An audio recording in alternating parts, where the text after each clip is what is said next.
Look at the scoreboard. Look at it and let it register in its full magnitude. Indiana Fever 109, Las Vegas Aces 75. On the road, in Las Vegas, against the reigning championship franchise, by 34 points at the largest margin. That is not a competitive basketball game. That is a statement delivered with emphasis and authority against the team that has defined excellence in this league for the past several seasons. We need to talk about what just happened because this performance deserves the kind of honest and comprehensive examination that a result this significant demands. Let us start with the headline that sits above everything else tonight, because Caitlin Clark became the fastest player in WNBA history to reach 600 assists. She accomplished this milestone in just 72 games. 72 games.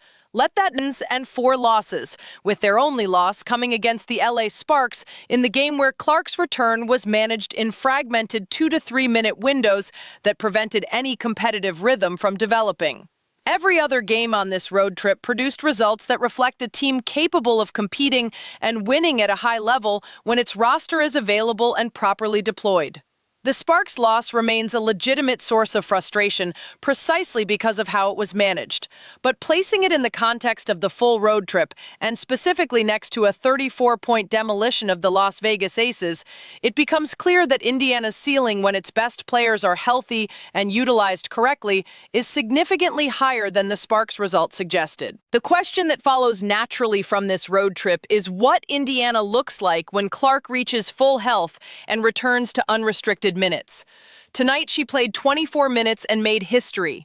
She facilitated an offense that scored 109 points.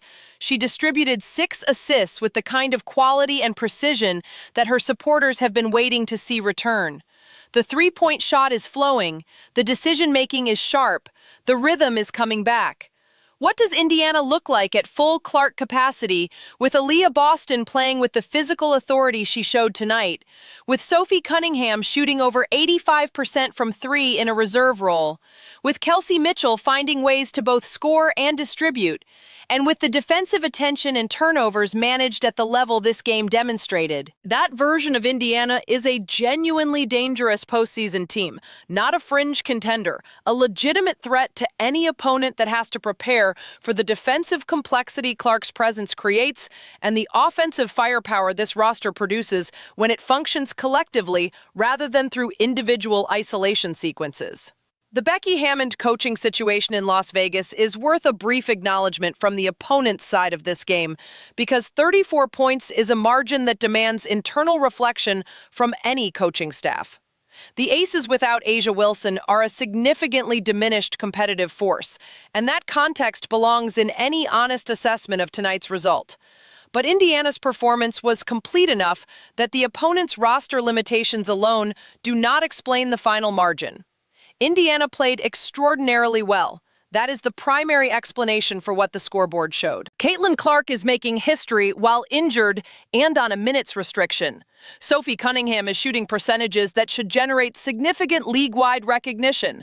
Aaliyah Boston is considerably higher than anything this season's controversies and organizational frustrations might suggest. The record books have a new entry. The scoreboard says 109 to 75, and Indiana Fever basketball, when it operates the way it operated tonight, is something worth watching with genuine anticipation for what comes next.